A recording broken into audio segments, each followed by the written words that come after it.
Desarrollaremos la clase teórica número 11 de nuestro curso.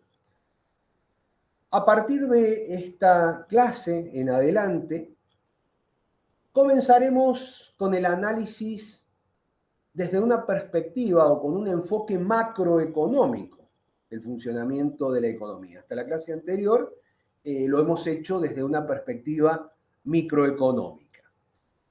Los temas que vamos a desarrollar en este video, en esta clase, son en primer lugar el flujo circular del ingreso, la contabilidad nacional, vamos a hablar del crecimiento y vamos a hablar de la inflación.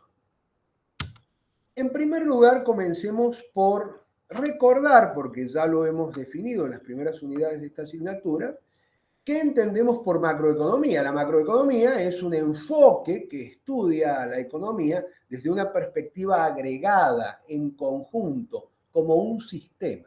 Ya no analizamos a la economía a nivel celular para ver de qué manera se comportan los agentes económicos, las unidades económicas que funcionan a nivel elemental dentro del sistema, de qué manera conforman mercados de distinta naturaleza, etcétera, sino que ahora, por el contrario, nos elevamos y observamos desde arriba el funcionamiento de este sistema de manera agregada, conjunta. ¿Bien? Algunos de los problemas que le interesa estudiar a la economía son justamente cuestiones que afectan al sistema en su conjunto, como es el caso de la inflación, como es el caso del desempleo, del crecimiento, aspectos como el déficit fiscal, superávit también podría ser, la balanza comercial y otras variables que por su complejidad ya no forman parte del programa de un curso introductorio a la economía. Cumplo con citar alguna que puede resultar relevante: el tipo de cambio. El tipo de cambio es una variable fundamental también para este enfoque macroeconómico, pero repito, quienes estudien economía lo analizarán, así como también otras variables en cursos posteriores. Vamos a comenzar por describir el funcionamiento de la economía a través de un esquema que se conoce como el flujo circular del ingreso o de la producción. Comenzaremos por definir estas dos cajas de color naranja. A una de ellas le llamamos familias y a otra le llamamos empresas. Ambas son propietarias de factores productivos.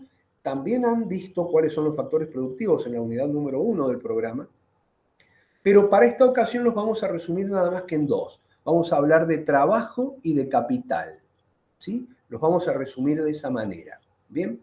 Ambas, decíamos, familias y empresas, son propietarias de estos factores productivos, ¿bien? ¿Cuál es la diferencia, entonces, entre estas dos cajas de color naranja? Las empresas tienen la capacidad de emprender un negocio porque saben de qué manera combinar estos factores productivos, capital y trabajo, para transformarlos en algo nuevo llamado bienes y servicios, bienes producidos, servicios prestados.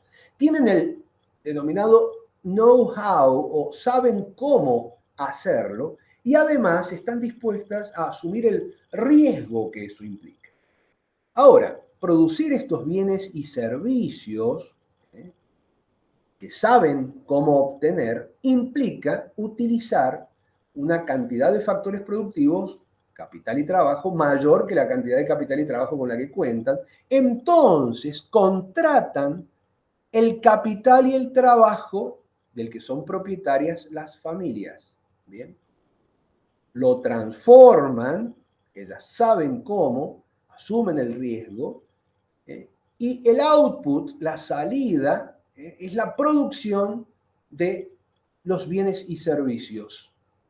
Esos bienes y servicios en un primer momento, que lo vamos a ir completando, podríamos pensar que las empresas lo entregan a las familias a cambio del trabajo y del capital cedido por ellas a las empresas. Bien, sabemos que en la realidad esto no es así, que en la realidad, ¿cómo funciona? Las empresas en realidad pagan por esos factores productivos, capital y trabajo, y esos pagos a las familias constituyen sus ingresos. Esos ingresos, las familias, en primer momento, lo utilizarán para pagar las compras de bienes y de servicios que realizan a las empresas, y para las empresas esos pagos van a constituir sus ingresos por ventas. Bien. Ahora, ¿qué ocurriría si de pronto estos ingresos que obtienen las familias no son utilizados por completo para el pago de compras por bienes y servicios? ¿Qué ocurriría si de pronto una parte de esos ingresos son utilizados para ser depositados en el mercado financiero, constituyendo algún tipo de ahorro? Bien. El mercado financiero, entendamos, por ello, ya lo vamos a ver en más profundidad adelante, vamos a entender que son los bancos, el sistema bancario, la banca, bien, utilizará estos depósitos realizados por las familias. ¿Para qué? Para prestárselos a aquellas empresas que los demanden para llevar adelante inversiones, es decir, para incrementar sus stocks de capital. Bien, ahora, ¿qué va a ocurrir? Las empresas, cuando pidan un crédito a los bancos para llevar adelante sus inversiones, se van a endeudar del mercado financiero, y por otro lado, el mercado financiero, los bancos están contrayendo una deuda con las familias, porque las familias van a recibir un instrumento financiero que les da derecho a poder recuperar sus ahorros más el eventual pago de un interés. Entonces, el mercado financiero paga intereses a las familias por sus ahorros, cobra intereses a las empresas por los créditos otorgados, los intereses que cobra son superiores a los intereses que paga las familias y se queda con una diferencia. Bien, ahora, si bien nuestro sistema, expresado como un flujo, está bastante completo, fíjense ustedes que tenemos por un lado un flujo real de trazo continuo, de color azul el que estoy indicando, y por otro lado tenemos un flujo financiero que funciona al revés, que es el que permite el financiamiento de ese flujo real. Si bien es bastante interesante, aún está también bastante incompleto. ¿Qué le falta a este esquema? Le falta el gobierno.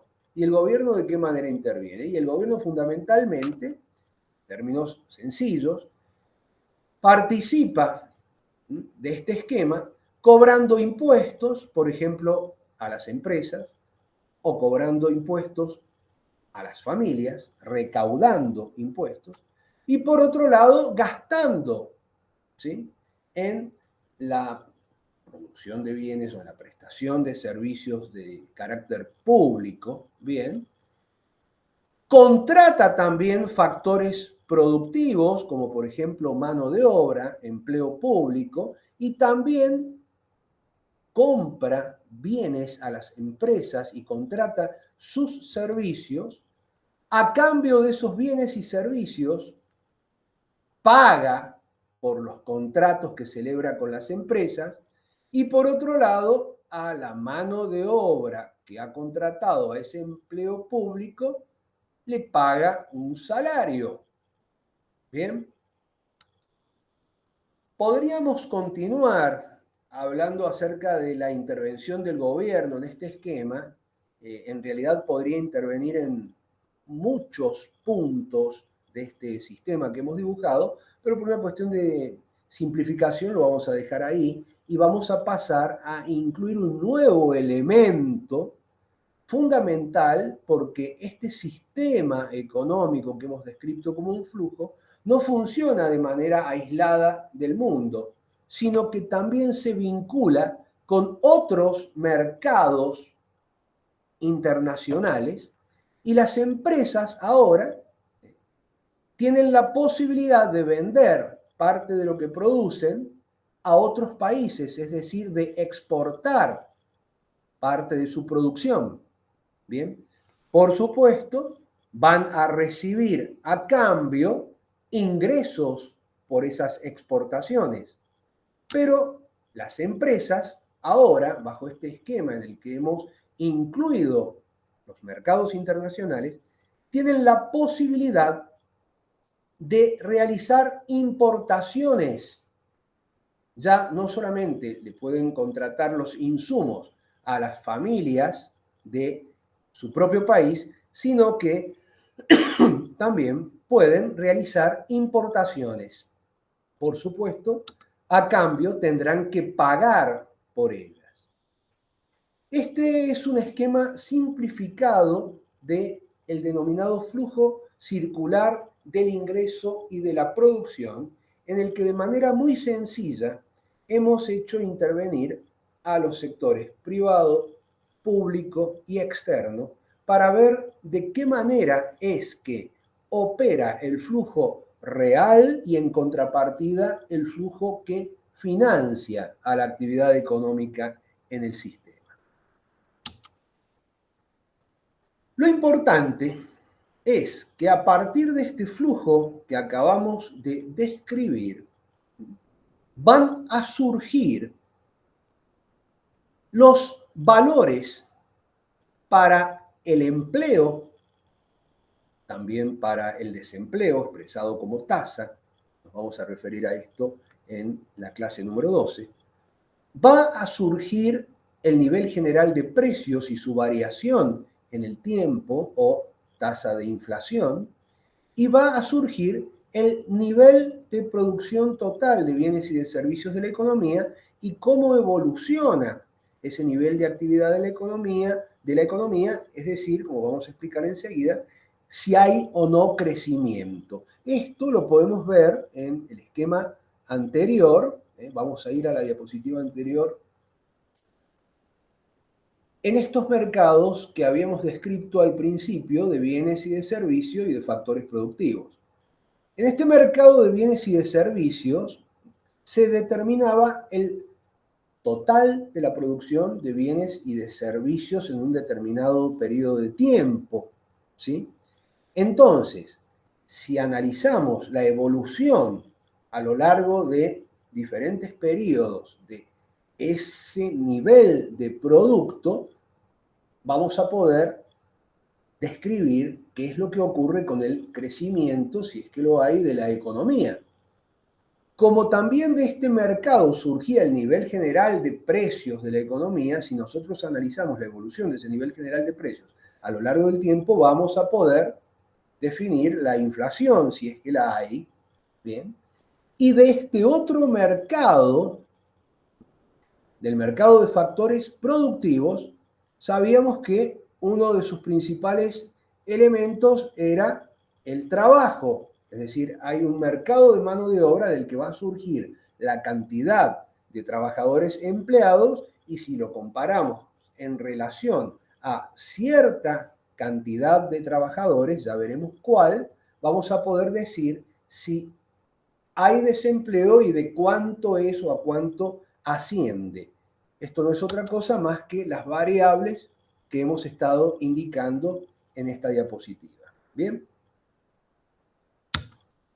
Comencemos con el segundo punto de los temas que habíamos dicho íbamos a desarrollar en esta unidad y hablemos de la denominada contabilidad nacional. La contabilidad nacional no es más que un registro numérico de todas las actividades económicas que se realizan en una economía en un determinado periodo de tiempo.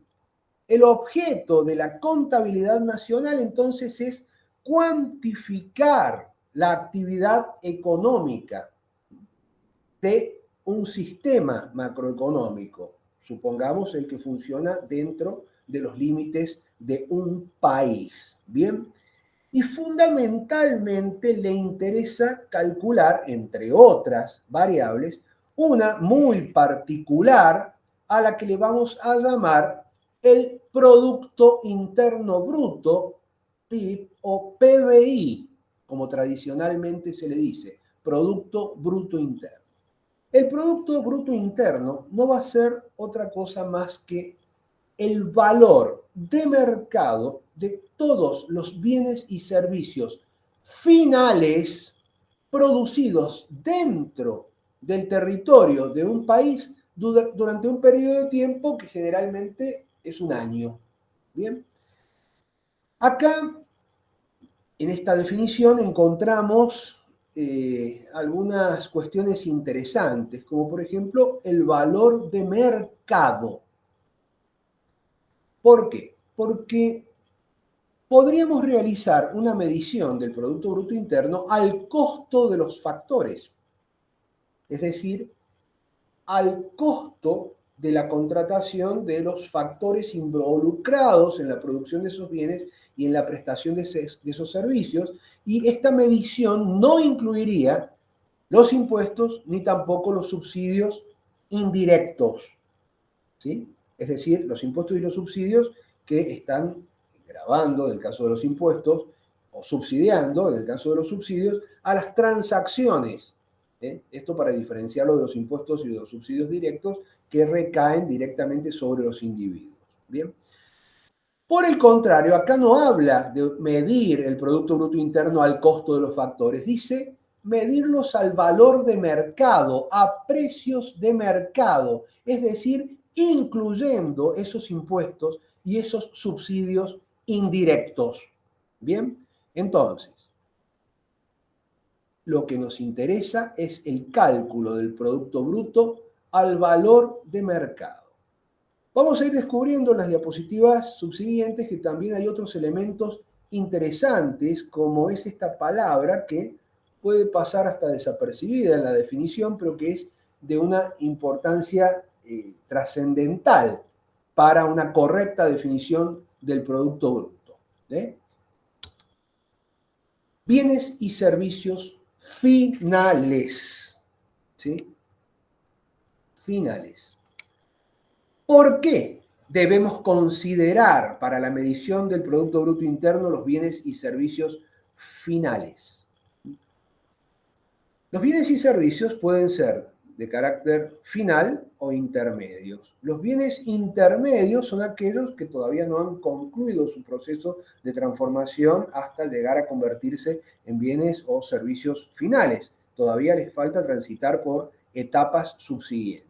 Mientras que los bienes y servicios finales son aquellos que ya han sido adquiridos, no para ser utilizados como factores intermedios, sino para ser consumidos o para ser utilizados. Bien. El problema es que si nosotros consideráramos bienes intermedios, además de bienes y servicios finales, estaríamos contabilizando dos veces determinados bienes o determinados servicios. Supongan ustedes que estamos contabilizando en una isla el valor de su Producto Bruto Interno y que en esa isla solo se produce durante un año, por un lado, 7 ruedas completas, estoy hablando de llanta, cubierta, ¿bien? Y por otro lado, se produce un auto. Bien, nosotros podríamos sumar el valor de las 7 ruedas más el valor del auto y decir este es el valor del Producto Bruto Interno de esta isla durante este año. Pero estaríamos cometiendo el error de la doble contabilización. ¿Por qué? Porque 5 de esas 7 ruedas ya están incluidas en el auto, 4 en los ejes más una en el baúl.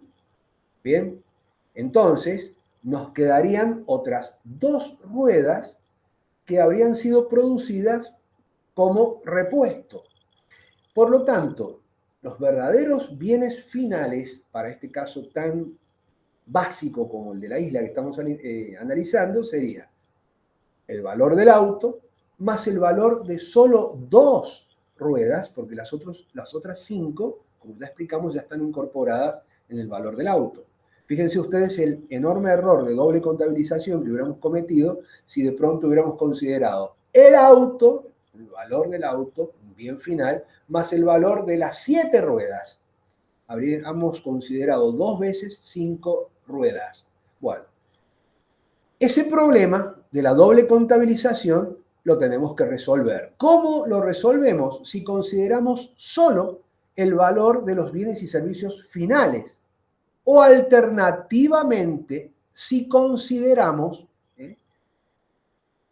la sumatoria de los valores agregados en cada una de las etapas. ¿Qué vamos a entender por valor agregado? Vamos a entender a la diferencia entre el valor de las ventas y el valor de las materias primas utilizadas o los bienes intermedios utilizados.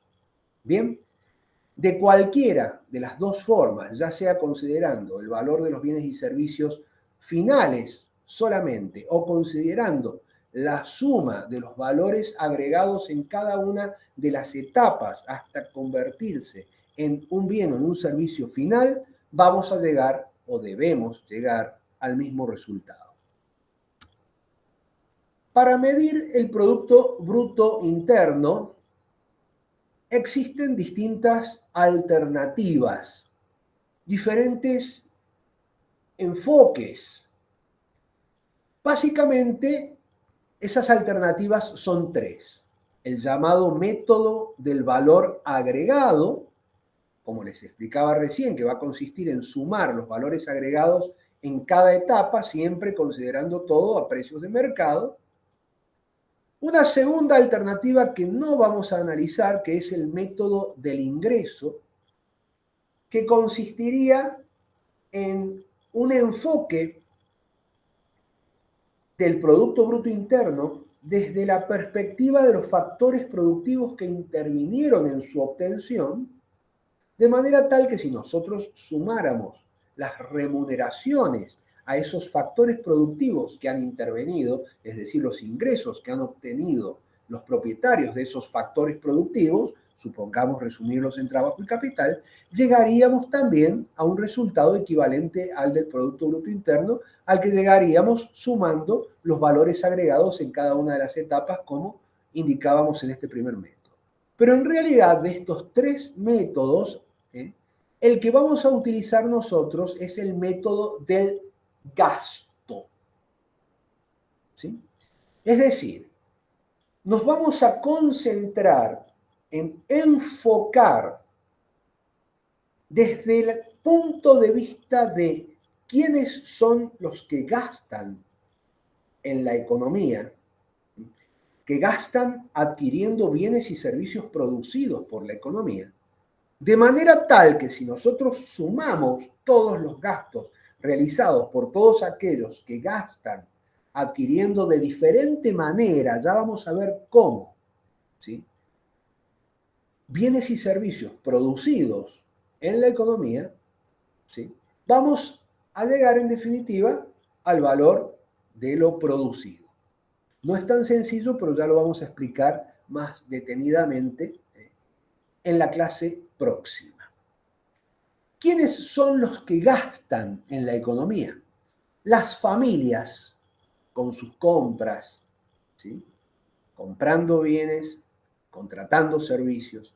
Las empresas comprando bienes de capital. El mismo gobierno, como veíamos recién en el flujo circular del ingreso. Los extranjeros compran nuestra propia producción y nosotros les exportamos. O sea que ellos gastan en adquirir parte de lo que nosotros producimos. Pero vamos a tener que restar también el valor de las importaciones, porque se va a tratar de producción que en realidad nosotros no la realizamos, sino que la realizan otros países. Sin embargo, nosotros adquirimos parte de la producción de esos países a través de las importaciones. Todo esto, por supuesto, siempre valorado a precios de mercado. Pero repito, vamos a entrar en consideraciones más profundas respecto de este método en la clase siguiente. Enfoquémonos ahora en dos conceptos fundamentales para la economía, para su correcta comprensión. Enfoquémonos ahora en diferenciar las magnitudes nominales de las magnitudes reales. Vamos a decir que al Producto Bruto Interno podemos medirlo en términos nominales o en términos reales. En términos nominales, el Producto Bruto va a ser el valor de la producción de bienes y de servicios finales, ¿no?, de un periodo de tiempo, pero medido en moneda corriente, es decir, utilizando los precios vigentes o corrientes en ese mismo periodo para el cual estamos realizando la medición. Cuando calculemos el Producto Bruto en términos reales, bien, también vamos a estar calculando el valor de la producción, etcétera, ¿no? Pero vamos a estar midiendo el Producto Bruto ya no en moneda corriente, sino en moneda constante. Es decir, ya no utilizamos los precios vigentes en el periodo para el cual calculamos el Producto Bruto, sino que utilizamos los precios de un determinado año al que vamos a definir como año base. ¿Sí? ¿El Producto Bruto Nominal tiene una importancia? Sí, por supuesto que la tiene. El Producto Bruto Real también la tiene. Lo que pasa es que cada uno de ellos sirve para distintas ocasiones. Cuando nosotros tengamos que realizar comparaciones, y sobre todo esas comparaciones sean en el tiempo, y durante ese periodo de tiempo los precios de los bienes y de los servicios hayan cambiado, nosotros no vamos a poder comparar productos brutos nominales, porque van a estar medidos para cada año en los precios corrientes para cada uno de esos años, en los precios vigentes para cada uno de esos años. Y si han cambiado, se están provocando distorsiones en la comparación. Cuando nosotros queramos realizar comparaciones, vamos a tener que dejar de lado el efecto de la evolución de los precios en el tiempo y tomar como referencia los precios de un año base, ¿bien?, y expresar todo en los precios de ese año base para poder comparar un año con el otro y decir realmente qué es lo que ha ocurrido con el Producto Bruto, con la actividad económica a lo largo de ese periodo. Bien. Definamos el deflactor del Producto Bruto Interno. El deflactor del Producto Bruto Interno se define como el cociente o como la relación entre el Producto Bruto nominal y el Producto Bruto Real de un mismo año y lo multiplicamos por 100. ¿Sí? Es decir, vamos a establecer la relación. Ya sabemos que las relaciones se establecen a través de cocientes o de divisiones, porque lo que estamos relacionando es un numerador con un denominador. Vamos a establecer la relación entre el Producto Bruto nominal de un año y el Producto Bruto Real de ese mismo año a través de lo que vamos a llamar el deflactor del Producto Bruto de ese año, al que le vamos a llamar T. T va a ser el año en consideración, el momento en consideración. ¿Ok? Bien. Este deflactor nos va a resultar de utilidad para el cálculo de una variable muy importante como es la inflación, aunque vamos a tener distintas alternativas para hacerlo. La utilización del deflactor para el cálculo de la inflación va a ser una de ellas. Comencemos por una de las tres variables básicas para describir el funcionamiento de una economía. tres variables, si en lugar de economistas fuéramos médicos clínicos, diríamos tres variables clínicas para definir el, entre comillas, estado de salud del paciente a nivel general. Así como para un médico clínico será la presión arterial, el ritmo cardíaco y la relación entre el peso y la edad del paciente, por ejemplo. Sabemos que podemos considerar un montón de variables más. Para los economistas también podemos considerar tres variables básicas que son el crecimiento, la inflación y el desempleo. De esas tres variables vamos a hablar de dos de ellas en esta clase y vamos a hablar del desempleo en la clase siguiente. Comencemos entonces por enfocarnos en qué entendemos por crecimiento económico. Es la variación porcentual del Producto Bruto real en el tiempo. Como decíamos recién, si estamos analizando la evolución en el tiempo, en distintos periodos del Producto Bruto Interno, no podemos utilizar el Producto Bruto Nominal porque el Producto Bruto Nominal estaría expresando, disculpen, el valor de la producción utilizando precios de distintos momentos que distorsionarían el resultado. Entonces necesitamos expresar todo en términos de los precios de un mismo año. Recuerdan, se llamaba año base. Entonces, cuando medimos la variación porcentual del Producto Bruto real en el tiempo, estamos analizando el crecimiento. ¿Bien? Como ya dijimos, si utilizáramos el Producto Bruto nominal en lugar del real, el Producto Bruto nominal podría cambiar tanto porque cambiaran las cantidades de bienes producidos o de servicios prestados, así como también si cambiaran los precios. Ya lo vamos a ver enseguida con claridad a través de un ejemplo.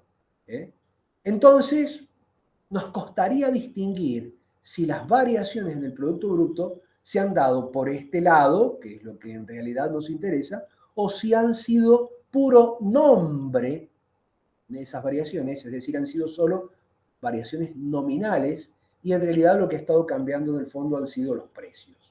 En cambio, el Producto Bruto real solamente va a cambiar cuando varíen las cantidades de bienes producidos o de servicios prestados porque vamos a estar utilizando todos los años los mismos precios.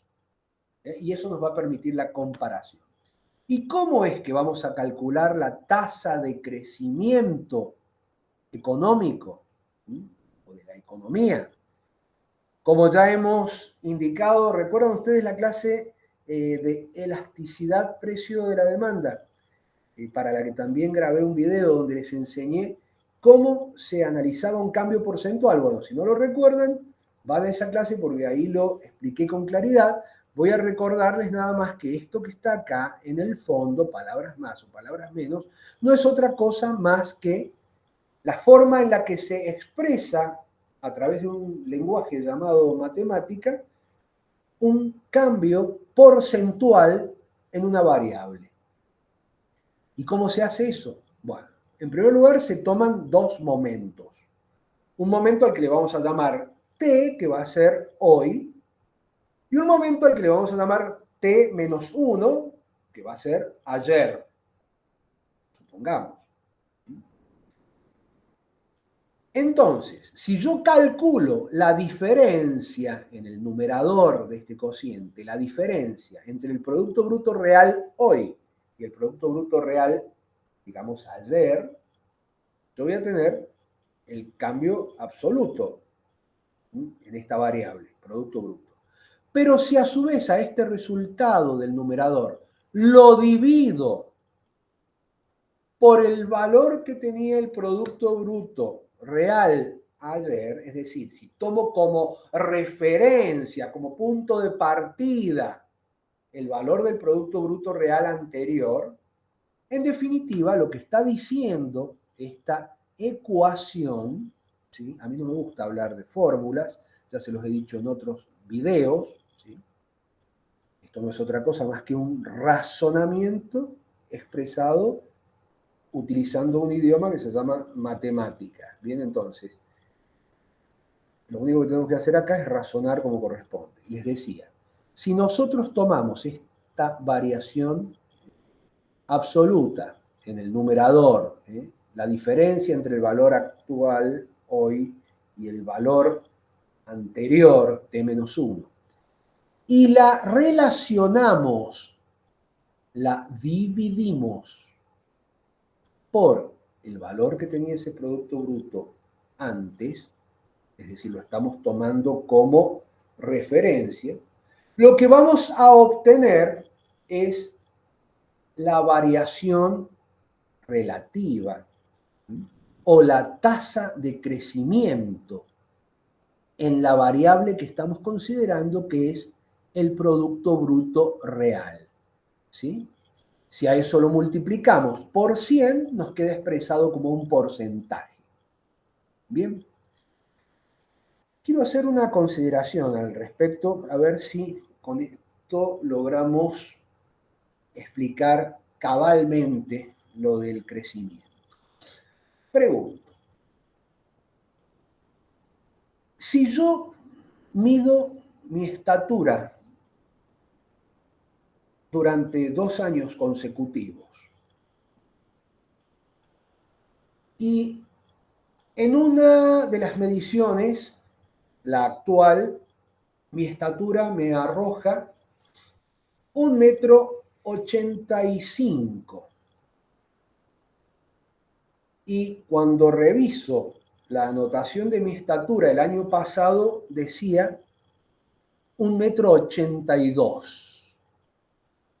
¿Puedo decir que realmente he crecido de estatura? No.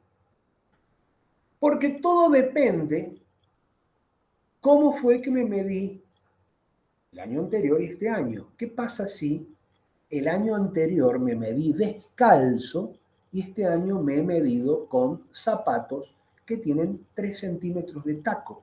En realidad no habría crecimiento real. Sería nominal, puro nombre. Mi estatura hubiera aumentado 3 centímetros, pero como consecuencia del uso de tacos. ¿Sí? De zapatos con taco. Eso me refiero. De manera que si yo realmente quiero conocer cuál ha sido mi crecimiento, yo necesito medirme siempre de la misma manera. Es decir, necesito adoptar un criterio, eso sería el año base. O me mido siempre descalzo o siempre con los mismos zapatos. De manera tal que cualquier diferencia de estatura va a ser realmente atribuible a un crecimiento. ¿Bien?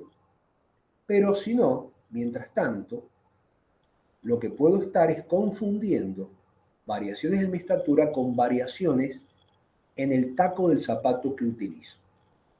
¿Bien? Cuando nosotros consideramos productos brutos reales y los comparamos para expresar su cambio en términos relativos y así expresar la tasa de crecimiento, en el fondo lo que estamos haciendo es eso, es tomar siempre los mismos precios de un año base. Utilizamos siempre el mismo par de zapatos o nos medimos siempre descalzos, de manera de no mezclar cambios reales de estatura con variaciones en la altura del taco de nuestro calzado.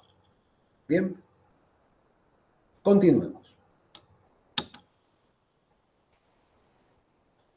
Cuando nosotros dividimos el Producto Bruto Real por la cantidad de habitantes, obtenemos como resultado el llamado Producto Bruto Real per cápita. Bien, per cápita significa por habitante, de manera tal que si el crecimiento del Producto Bruto Real supera al crecimiento de la población, entonces el Producto Bruto Real per cápita va a estar aumentando, porque el numerador va a aumentar más que el denominador. Y podemos decir, entre comillas, que está mejorando el nivel medio, promedio de vida de las personas. Repito, entre comillas. No olvidemos que los promedios mienten, y no confundamos tampoco nivel de vida con calidad de vida, etc. Tomémoslo tan solo como un indicador más, como para que comprendan de qué se trata cuando por ahí lo encuentren. Bien, pero merece realmente consideraciones mucho más profundas esta relación que arroja como resultado el Producto Bruto Real per cápita. Continuemos. Decíamos, inflación, crecimiento, desempleo, como para trazar las líneas elementales del perfil de una economía. Bien. Hablemos de la inflación ahora. Vamos a entender por inflación al aumento sostenido en el tiempo del nivel general de precios de la economía. Es decir, las palabras importantes acá son sostenido y general. Es decir, que se tiene que tratar de un fenómeno que comprenda a todos los bienes y servicios de la economía en general, a sus precios, y ese fenómeno no se tiene que dar puntualmente en determinados momentos del año, sino que se tiene que tratar de un fenómeno que se sostiene, que se prolonga en el tiempo. Para el cálculo de la inflación, ya en la última de todas las clases vamos a referirnos a algunas cuestiones más profundas al respecto. Para el cálculo de la inflación, otra vez lo que utilizamos, tal como hicimos en el caso de la tasa de crecimiento, bueno, ahora lo que queremos calcular es la tasa de inflación, otra vez utilizamos una ecuación semejante. Es decir, analizamos la variación relativa o el cambio porcentual en una determinada variable, que en este caso va a ser el IPC, entendiendo por IPC el índice de precios al consumidor. Si estamos analizando el cambio porcentual en el índice de precios al consumidor, lo que vamos a obtener entonces es una inflación de precios al consumidor. Podríamos utilizar otro índice, pero en este caso nos interesa medir la inflación a través de la variación porcentual en el índice de precios al consumo. Otra vez, dos momentos, T y T-1. Bien, entonces estamos calculando la inflación, a la que vamos a llamar con la letra griega pi, entre los momentos T ahora y T-1, un momento anterior. Entonces, mido la diferencia en el numerador entre los valores del índice de precios hoy y antes, y luego a ese resultado lo relaciono a través de un cociente con el valor de ese índice del momento anterior, que es el que hemos tomado como punto de partida, como referencia, ¿sí? Y obtengo un resultado que multiplicado por 100 va a ser un porcentaje. ¿Bien? Ejemplo, si yo no multiplicara por 100 y esto me arroja a mí un 0,06, la inflación entre T y T-1 sería del 6%. Bien. Si el resultado es positivo, decimos que hay inflación, y si el resultado es negativo, decimos que hay deflación. O sea que va a haber deflación cuando el nivel general de precios disminuya de forma sostenida. Bien. En cuanto a las causas de la inflación, no son tan sencillas. La causa no es una sola. La inflación es un fenómeno multicausal, íntimamente vinculado a cuestiones de naturaleza cultural, inclusive. De manera tal que no siempre vamos a poder explicar a la inflación de la misma manera en diferentes momentos o en diferentes lugares, ¿sí? Pero sí vamos a poder decir que cuando la economía esté funcionando a plena marcha, ya vamos a ver, lo veamos los modelos clásicos y keynesianos, a qué nos referimos con pleno empleo, es cuando la economía está utilizando a pleno todos sus factores productivos y no hay capacidad industrial ociosa, digamos.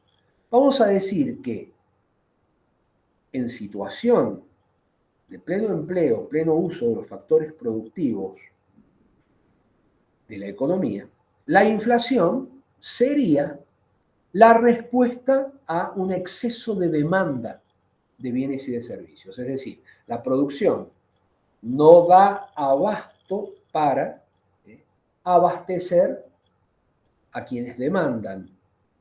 Entonces, vamos a decir que la inflación, en este caso, es un fenómeno que podríamos describirlo diciendo que la producción se ha quedado quietita y el consumo, perdón, la demanda en términos generales, no solo el consumo de las familias, sigue incrementándose, entonces ese exceso de demanda presiona a que los precios se eleven en términos generales y en forma sostenida. Con desempleo, ya la inflación es un fenómeno mucho más difícil de explicar, porque ahora ya la culpa no es de la producción que no da abasto para satisfacer a la demanda y se generan excesos, sino que ahora sí existe la posibilidad de aumentar la producción para abastecer a la demanda, no obstante los precios, el nivel general de precios aumenta. Entonces, necesitamos muchísimos más argumentos, más profundos, más conocimientos acerca de macroeconomía para poder explicar este fenómeno. Bien. Vamos a dar un ejemplo de cálculo de la tasa de inflación a través de un ejercicio sencillo. Le vamos a pedir al alumno que calcule la tasa de inflación que ha ocurrido en el Gran Buenos Aires durante febrero del año 2017, utilizando información del Instituto Nacional de Estadísticas y Censo, y esa información nos indica que el índice de precios al consumidor de enero del 2017 fue 110,32, mientras que el de febrero del mismo año fue 125,48. Resolvámoslo. En primer lugar, tenemos que distinguir los dos momentos, T y T-1. ¿Cuál sería el momento T, el momento actual? Y bueno, si ya conocemos este dato es porque ha transcurrido febrero, ¿bien? Y necesitamos conocer el dato anterior para poder compararlo, es decir, el de enero. O sea que lo primero que yo tengo que hacer es tomar el dato de febrero de 2017, 125,48, y restarle los 110,32, que era el dato para enero de ese mismo año. Entonces acá voy a tener la variación absoluta.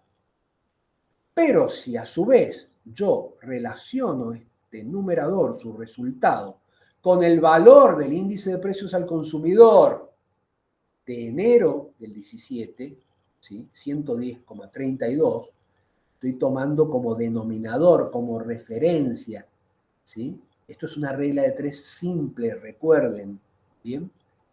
El resultado que voy a obtener, multiplicado por 100, va a ser 13,74%. En realidad, estos corchetes arrojarían por resultado un 0,1374, que debe ser interpretado como lo hemos hecho al multiplicarlo por 100, es decir, como un 13,74%.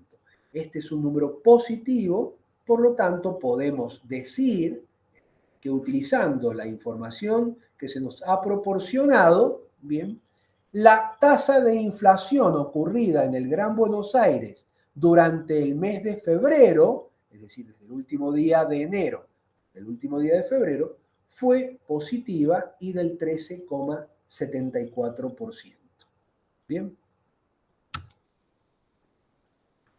Podríamos haber calculado la inflación utilizando ese concepto que ya explicamos, que era el del deflactor del Producto Bruto.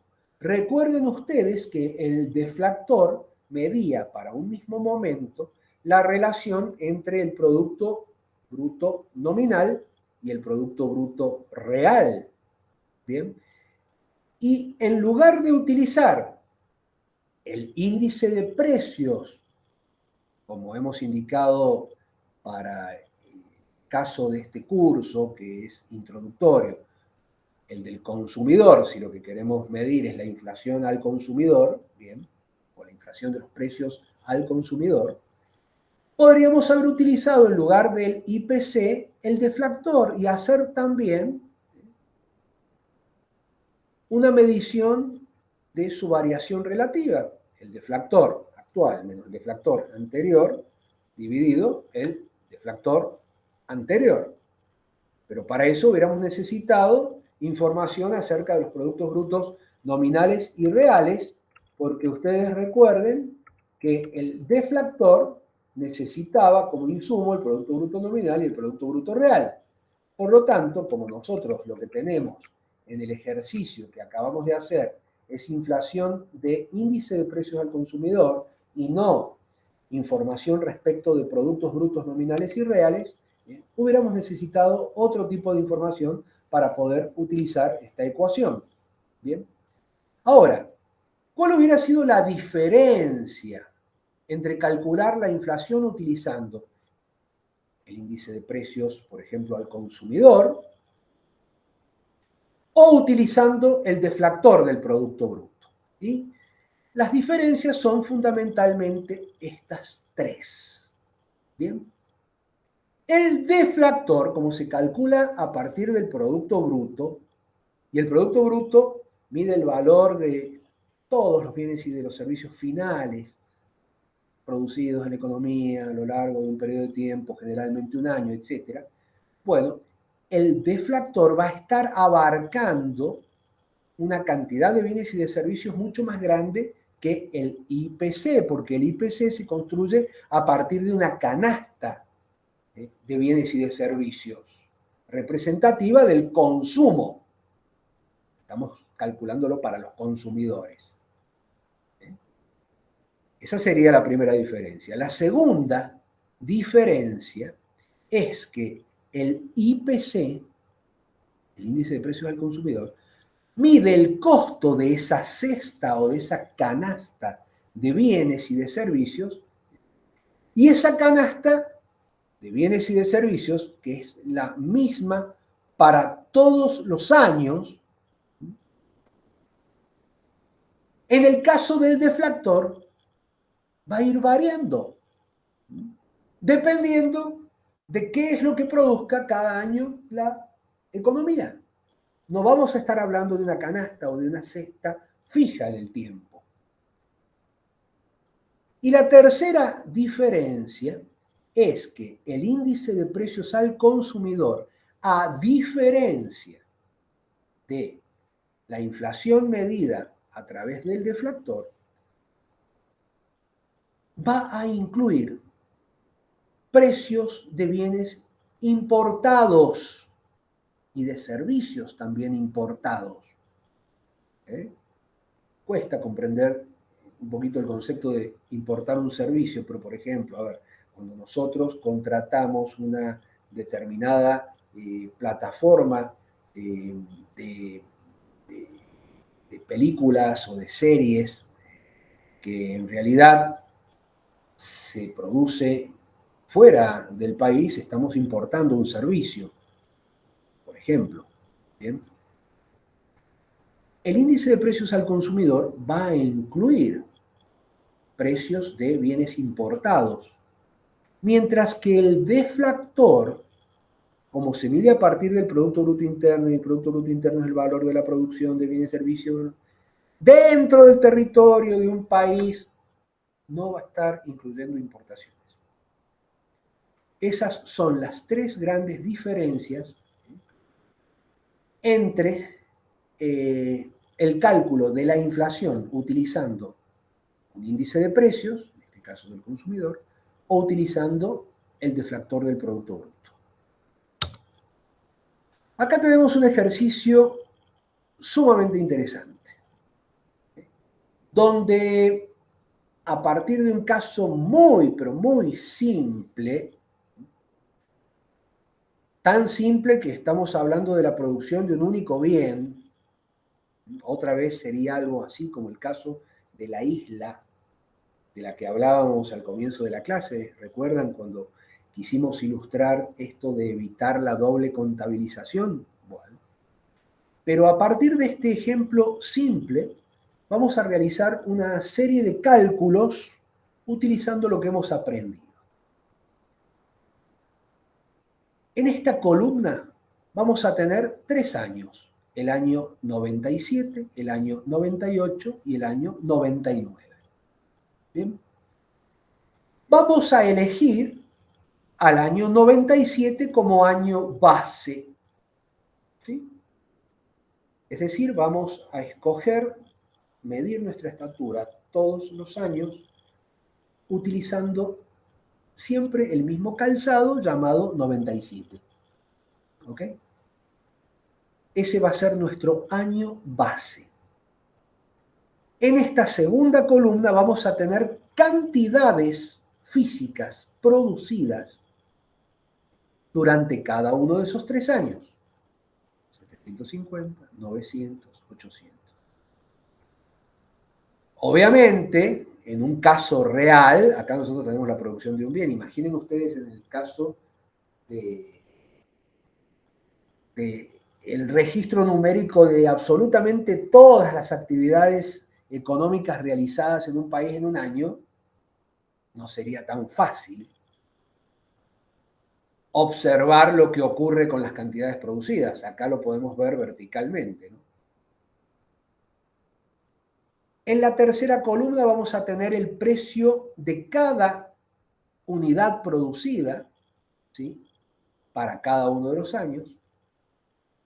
Y en esta cuarta columna, que la vamos a dividir a su vez en 2, vamos a calcular el Producto Bruto Interno nominal primero y el Producto Bruto Interno real después. Comencemos por el Producto Bruto Nominal. Como el Producto Bruto Nominal se mide a precios corrientes, es decir, a los precios vigentes en el año en curso, para completar esta columna lo que tenemos que hacer es el producto de la cantidad producida ese año por el precio vigente corriente ese año. Es decir, 750 por 10, 7.500. 900 por 15, 13.500. 800 por 20, 16.000. Cantidades por sus respectivos precios para cada uno de los años. Producto Bruto Nominal. Si quiero calcular el Producto Bruto Real, ¿sí?, lo que tengo que hacer es utilizar el año base que hemos indicado y multiplicar las cantidades producidas siempre por el mismo precio unitario, que por eso lo hemos indicado de color rojo. Entonces, 750 por 10, 7.500. 900 por 10, 9.000. 800 por 10, 8.000. Siempre hemos utilizado el mismo par de zapatos para medirnos. Por lo tanto, toda diferencia que encontremos en esta columna va a ser realmente atribuible a variaciones en nuestra estatura, es decir, a variaciones en las cantidades producidas sin que haya habido ningún tipo de interferencia o de distorsión por parte de los precios, que si miramos esta columna han ido cambiando y bastante de un año al otro. ¿Sí? Entonces, fíjense, ¿qué pasaría si yo utilizara esta columna nominal para ver qué es lo que ocurrió con la, entre comillas, estatura de la economía? Me estaría equivocando, pues yo diría que estuvo permanentemente creciendo, de 7.500 a 13.500 y de 13.500 a 16.000. Ahora, ¿qué fue lo que realmente pasó? De 7.500 subió a 9.000, pero de 9.000 bajó a 8.000. Lo que nos está dando la pauta que en el año 99, en realidad, lo que infló, de ahí la palabra inflación, lo que realmente ocurrió con la producción fue lo que ocurrió con los precios. ¿Sí? En realidad, el Producto Bruto nominal de 16.000 realmente es de 8.000. Esto lo podemos ver acá, como acá estamos analizando un caso simplificado de una economía con un solo bien, la producción pasó de 900 a 800 unidades. Entonces, ¿de dónde me sale? De acá. Es puro nombre esto. Está inflado por lo que ocurrió con los precios, que saltaron de 15 a 20. Esta es una economía donde ha habido permanentemente inflación.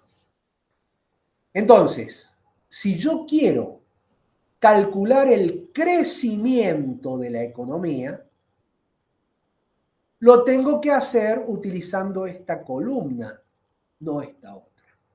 Pero eso lo vamos a hacer al final. Antes vamos a calcular para cada uno de los años el deflactor del Producto Bruto. Y si sabemos que el deflactor es el cociente para cada uno de los años entre el producto nominal y el producto real, nominal, real, nominal, real, nominal, real, nominal sobre real siempre en el año base me va a dar igual a 1. Porque en el año base es donde están los precios que hemos utilizado para calcular tanto el Producto Bruto Real como el nominal, ambos calculados al mismo precio. Entonces, me va a dar 7.500 dividido 7.500, 1. Multiplicado por 100, como hemos dicho, ese 1 sería 100. Acá es importante indicar que en esta columna no hemos multiplicado todavía nada por 100, no cambia en absoluto el análisis, porque la multiplicación por 100 después la vamos a hacer cuando utilicemos el cálculo del deflactor para la inflación. Calculo el deflactor para el año 98, calculo para el año 99, bien, y luego ¿qué hago? Esta columna del deflactor me sirve a mí para calcular esta otra columna de inflación. Ahora sí puedo utilizar esta ecuación. ¿Sí? ¿Por qué? Porque tengo los datos de los deflactores. ¿Por qué? Porque tenía los datos de los productos nominales y reales. Y ustedes dirán, ¿por qué dejó acá en blanco la primera fila? Porque en realidad este número surge de comparar este con este. Es decir, este con este, este con este. Y este otro de comparar, ¿sí? Este con este con este. ¿Sí? Acá necesitaríamos un dato anterior para poder comparar este con, qué sé yo, el del año 96, que no lo tenemos. Entonces lo dejamos en blanco. ¿Y qué hacemos? Bien, ¿cómo calculamos este 50%? ¿Cómo llego a este resultado del 50%? Y en realidad digo 1.5 menos 1, acá está 1.5 menos 1, 0,5, dividido el anterior 1, 0,5. 0,5 expresado como porcentaje, o sea, multiplicado por 100, me da 50% de inflación entre el año 97 y el 98. Como esta es una economía muy simple, muy sencilla, con un solo bien, por lo tanto un solo precio, también podría verlo acá en esta columna. Si los precios saltaron de 10 a 15, ¿la inflación de cuánto fue? Del 50%. Bien.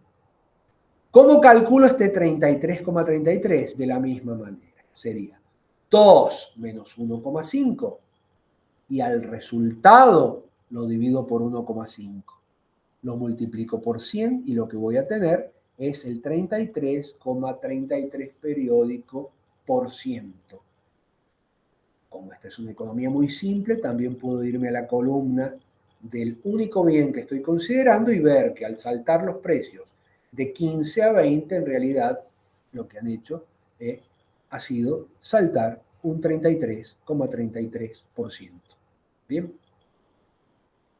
Fíjense que hemos podido calcular el Producto Bruto Nominal, el Producto Bruto Real, el deflactor, la inflación a través del uso de los deflactores, y también podemos calcular, como dijimos, el crecimiento utilizando la columna del Producto Bruto Real, es decir, considerando lo que realmente ha ocurrido, porque hemos utilizado, ¿qué cosa? Los precios de un año base que hemos definido.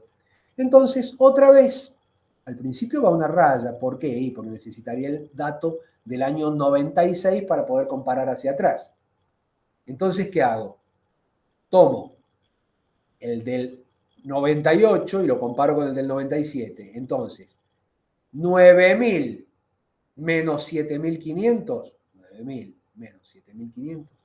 Y a ese resultado lo divido por el Producto Bruto del año anterior, 7.500.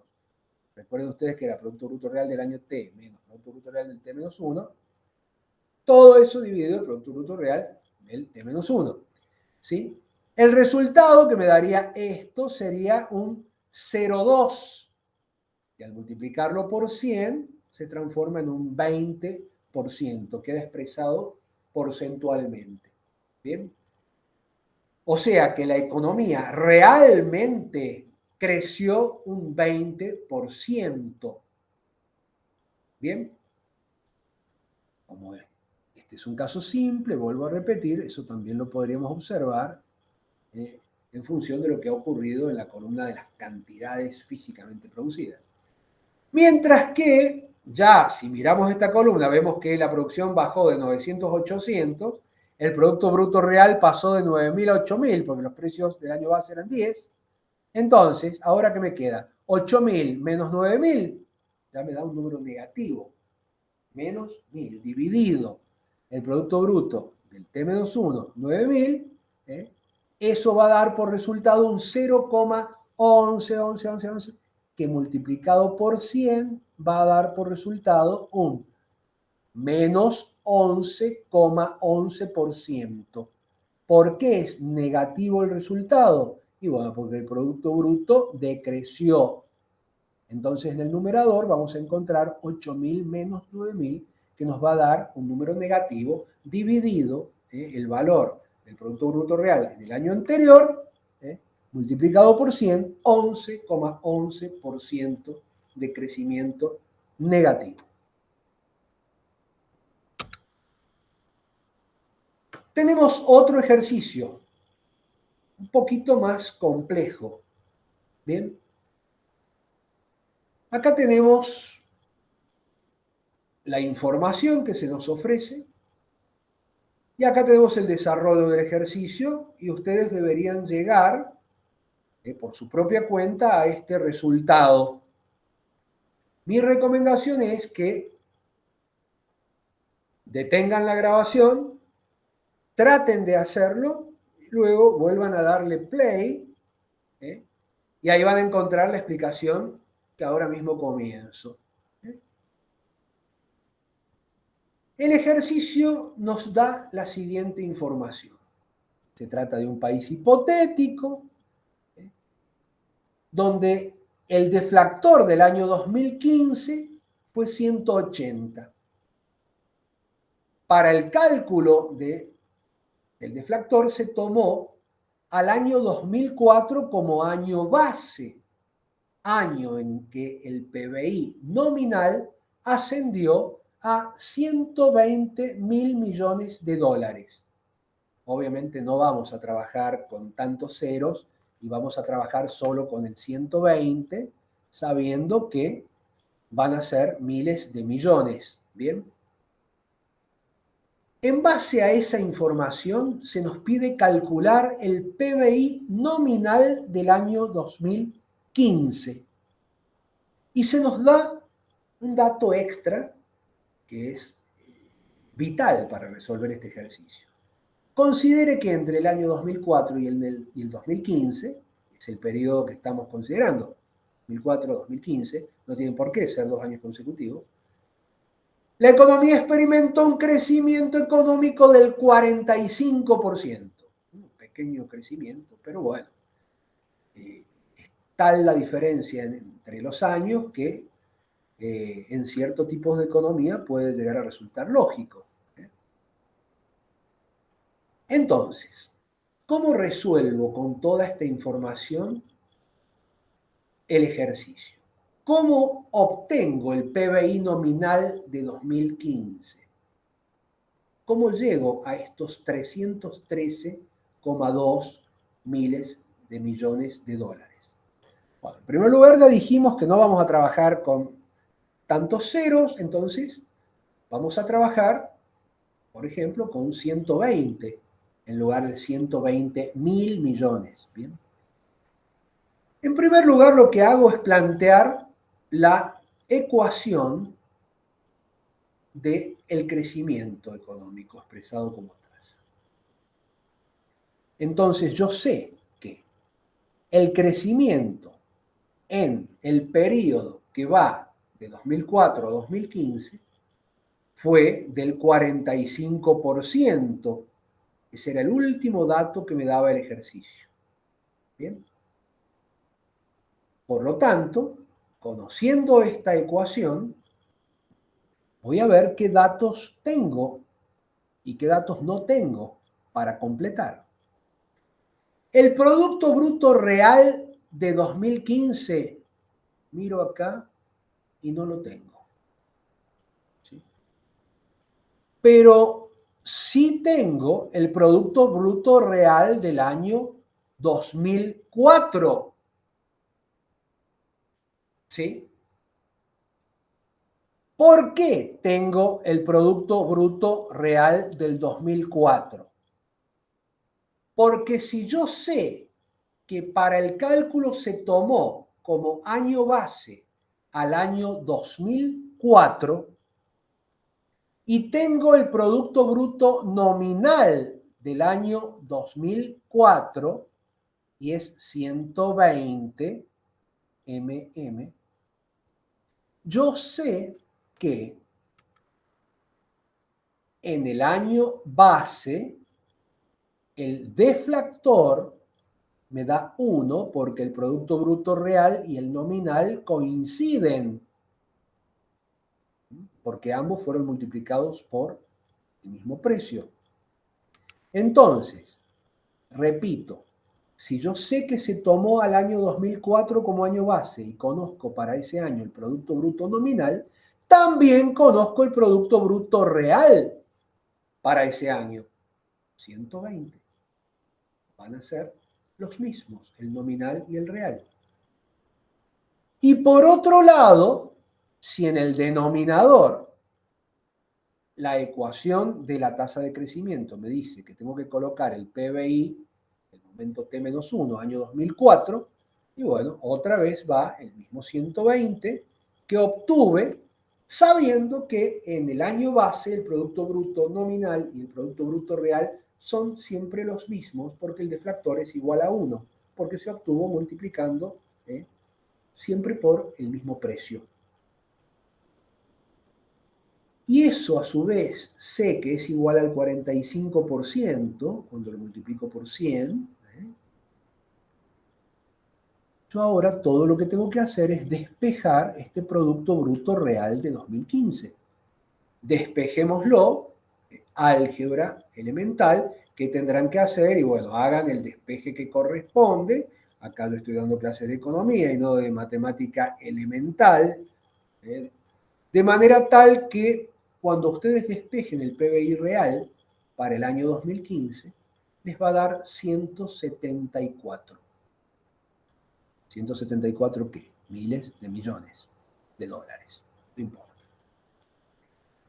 Por otro lado, si sabemos que el deflactor del año 2015 es el cociente entre el Producto Bruto nominal de 2015 y el Producto Bruto real de 2015, todo eso multiplicado por 100, y al Producto Bruto real del año 2015, era hasta recién mi incógnita, ya lo calculé y es 174, bien, conociendo que el Producto Bruto nominal del año 2015 es mi incógnita, yo puedo despejar, ¿sí?, el Producto Bruto nominal de 2015, acá abajo ustedes recuerden que reemplazo un 174, ¿sí?, que el deflactor vale 180 y que eso va multiplicado por 100. Por lo tanto, si otra vez utilizo álgebra para despejar el Producto Bruto nominal de 2015, el resultado me va a dar 313,2, ¿qué? Miles de millones de dólares. ¿Qué me habían preguntado? Que calculara el PBI nominal del año 2015. ¿Cuál fue el resultado al que arribé? Utilizando la ecuación de la tasa de crecimiento y utilizando la ecuación del deflactor, y conociendo cuál es el año base y sabiendo que para el año base el Producto Bruto Nominal y el Real coinciden, así es como llego a este resultado y el ejercicio queda resuelto. Muchísimas gracias por su atención. Como ya saben, las fuentes consultadas se indican en el aula virtual de la cátedra. Será hasta nuestro próximo video, que va a ser la parte B de esta introducción a la macroeconomía que hemos realizado en la clase de hoy.